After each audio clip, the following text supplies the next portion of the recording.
Bonjour et bienvenue sur le podcast Une coach chez vous. Tous les jeudis, retrouvez des épisodes de 5 à 10 minutes dans lesquels je vous partage mon quotidien de coach et de médiatrice.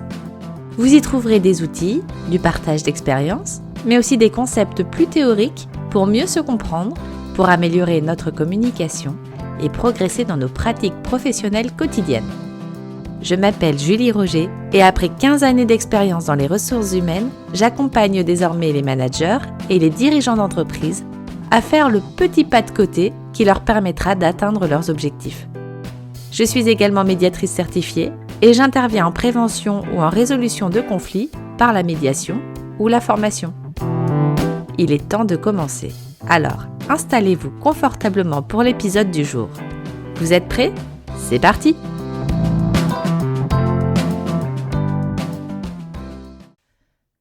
Pourquoi cherche-t-on à appartenir à un groupe ? En règle générale, on adore mettre les gens dans des cases. Même si on essaye de ne pas le faire, c'est assez compliqué. Il y a toujours un moment où on va se mettre à parler des gens sportifs, des végétariens, des entrepreneurs et des salariés, des managers, des assistants, des Parisiens et des provinciaux, des chasseurs et des écolos.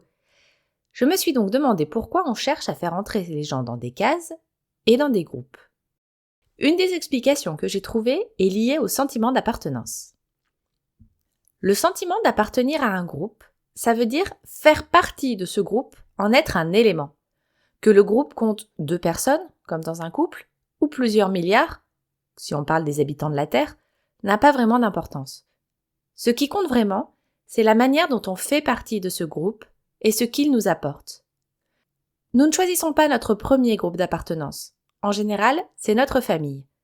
Quand on est bébé et qu'on commence à prendre conscience de notre existence en tant qu'individu, on va chercher à se rassurer auprès des figures qui nous sont familières, qui sont autour de nous. Ce sont les personnes qui forment notre famille et qui vont nous guider dans nos premiers moments de vie, en nous apportant de l'amour, du soutien, des règles. Et au fur et à mesure que l'on grandit, nous allons chercher d'autres groupes à intégrer, en quitter certains et en découvrir d'autres. En psychologie, l'appartenance est liée à un besoin et à un sentiment. D'ailleurs, on peut très bien faire partie d'un groupe et pourtant ne pas avoir le sentiment d'y appartenir. Justement, parlons du groupe famille, qui est un des premiers groupes auxquels on va se rattacher. À un moment donné de notre existence, on peut très bien se dire que notre famille n'est pas le groupe dans lequel on se sent le mieux et auquel on va appartenir. Alors bien sûr, on est toujours membre de cette famille.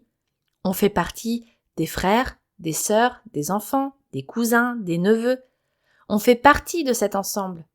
Mais ça n'est pas pour cela qu'on a le sentiment, qu'on a l'impression de réellement en faire partie, que l'on se sent compris, accepté, que l'on a envie de contribuer à ce groupe, bref qu'on arrive à s'y identifier.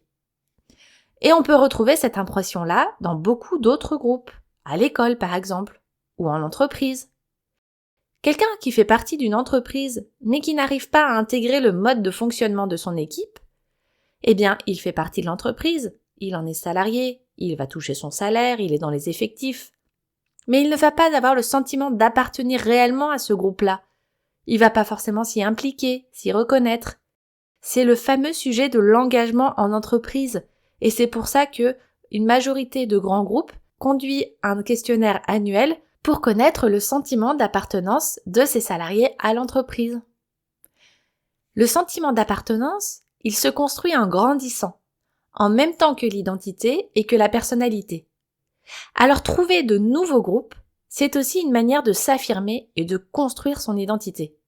C'est s'affranchir des groupes familiaux ou imposés par notre famille ou par notre entourage et trouver ses propres cheminements et sa propre voie. Je pense que là, on a tous en tête la crise d'adolescence, mais ça peut être très bien à d'autres moments de notre vie.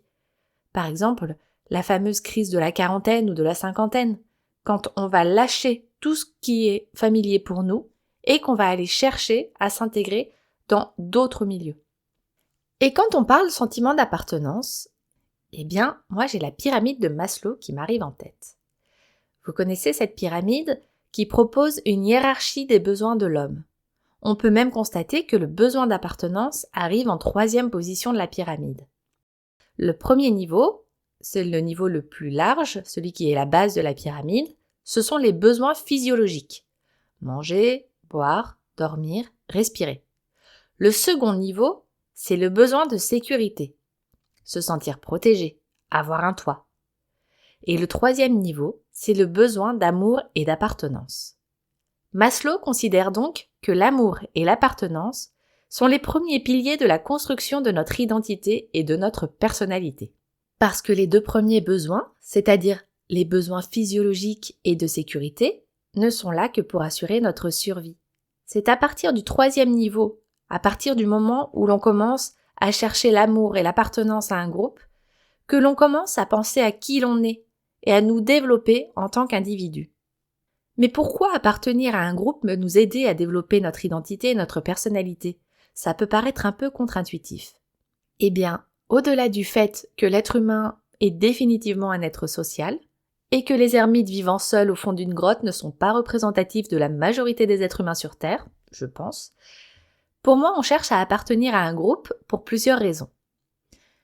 La première de ces raisons, c'est pour ne pas être seul. Appartenir à un groupe, ça veut dire pouvoir s'appuyer sur quelqu'un d'autre, pouvoir se comparer, pouvoir trouver du réconfort, pouvoir se confronter aussi, tout ce que la solitude ne permet pas de faire. Appartenir à un groupe, c'est aussi chercher la solidarité et l'entraide. C'est se sentir soutenu lorsque l'on en a besoin dans des périodes difficiles. Dans ces cas-là, il est bon de pouvoir se faire aider et de savoir que l'on peut compter sur les autres pour nous aider à passer un cap.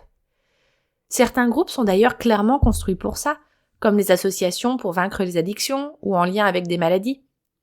Mais parfois, un simple groupe d'amis peut aussi très bien jouer ce rôle pour nous aider à surmonter une petite difficulté passagère. Ou même, lorsque on est en formation, par exemple, si le formateur est bon, il va très vite commencer par mettre en place ce qu'il appelle la cohésion du groupe. Parce qu'un groupe de personnes qui va apprendre ensemble va être bien plus efficace dans l'apprentissage que des individus isolés qui n'ont pas d'interaction. Appartenir à un groupe, c'est aussi avoir des émotions agréables. Prendre l'apéritif un soir avec des amis avec qui on passe toujours de très bonnes soirées et avec qui on s'entend très bien, on le fait parce que c'est agréable, parce qu'on sait qu'on va passer un bon moment et qu'on a envie d'y aller. Ça va générer des émotions positives et nous donner la pêche pour la fin de la semaine ou la fin de la soirée. On cherche aussi à appartenir à un groupe pour avoir un cadre ou des règles. Il y a des périodes de notre vie où nous avons besoin d'être guidés, où nous avons besoin de structure. Prenons l'exemple d'une personne qui, à un moment de sa vie pro, a le choix entre devenir entrepreneur ou salarié. Eh bien, il y a certaines personnes qui seront plus à l'aise sur le fait de devenir entrepreneur et de se fixer leurs propres règles, leur propre mode de fonctionnement. Il y en a d'autres pour qui ça sera beaucoup plus confortable d'intégrer une entreprise avec des règles déjà établies. Il n'y a pas de meilleur choix que celui qui nous convient. Et surtout, ce qui peut être très intéressant, c'est que ces mêmes personnes pourront peut-être, à un autre moment de leur vie, changer et choisir une autre option. Et enfin, dans un groupe, on cherche aussi à se sentir accepté et reconnu. Être membre d'un groupe, ça veut dire combler son besoin d'estime de soi. Parce qu'une fois que le groupe nous a intégrés, ça veut dire qu'on a compris les règles de fonctionnement, qu'on est reconnu par les autres membres. Donc, à partir de ce moment-là, on est un membre à part entière. Alors bien entendu, si l'objectif c'est de faire comme les autres, de se fondre dans la masse, c'est très bien, mais il faut être clair avec soi-même sur cette envie et ce besoin. Quand on devient vraiment un membre à part entière, c'est qu'on est un élément parmi d'autres, mais sans cet élément isolé, le groupe ne serait pas le même. Et se sentir accepté et reconnu comme étant cet élément important, c'est aussi se préparer à avoir son besoin d'estime de soi qui est comblé. Et le besoin d'estime de soi, c'est le 4e niveau de la pyramide des besoins de Maslow. Il est quand même bon de vérifier si appartenir à un groupe, c'est bon pour nous ou pas. Comme je vous l'ai expliqué, c'est quasiment une nécessité dans le développement de notre identité, mis à part si on est un ermite. Mais il peut aussi y avoir des dérives dans le fait d'appartenir à un groupe.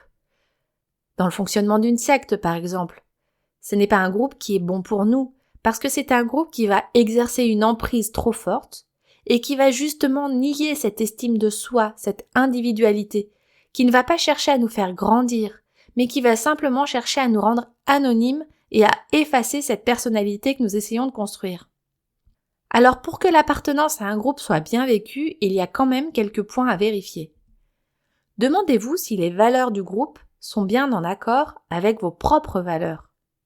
Est-ce que le but, l'objectif, le mode de fonctionnement vous convient réellement?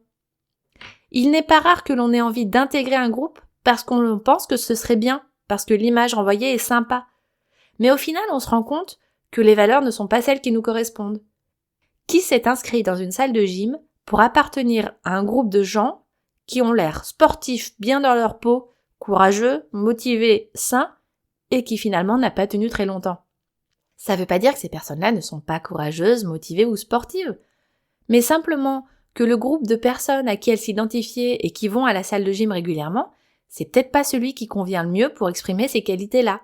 Ou peut-être que ce ne sont simplement pas des valeurs prioritaires, mais simplement celles qu'on pense être bonnes pour nous. La seconde question à se poser, c'est le bénéfice que vous allez retirer de participer à un groupe. Entrer dans un groupe, c'est donnant-donnant. Vous en attendez quoi exactement? Qu'on vous accueille, qu'on vous accepte, qu'on vous reconnaisse, qu'on vous apporte du soutien, qu'on vous aide? Et en retour, qu'est-ce que le groupe attend de vous? Quel investissement de temps, d'énergie, d'argent? Est-ce que vos attentes et les attentes du groupe vous paraissent équilibrées? J'insiste sur ce point qui est la somme d'énergie que le groupe va vous apporter ou vous prendre. Est-ce qu'à chaque fois que vous êtes actif, vous vous en sortez rempli d'énergie, avec une motivation au top, gonflé d'affection, d'amitié? Ou est-ce que vous en sortez complètement vidé, épuisé? Il est important d'être attentif à ça. C'est l'indicateur qui est peut-être le plus facile à identifier et qui vous mettra la puce à l'oreille si jamais le groupe n'est pas le bon pour vous.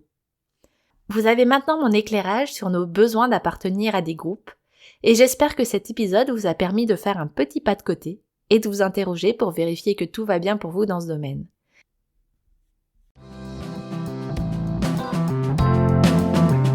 Merci d'avoir écouté cet épisode jusqu'au bout. Si vous souhaitez aller plus loin sur le sujet, on en discute en commentaire ou sur LinkedIn. Aidez-moi à faire connaître le podcast en le notant sur votre plateforme d'écoute préférée. Ça me permet de savoir quel sujet vous avez aimé et de faire connaître mon contenu à plus de personnes. Une coach chez vous, c'est aussi une newsletter tous les lundis que vous pourrez retrouver directement dans votre boîte mail. Le lien est dans la description de l'épisode. Je vous souhaite une bonne journée. À la semaine prochaine!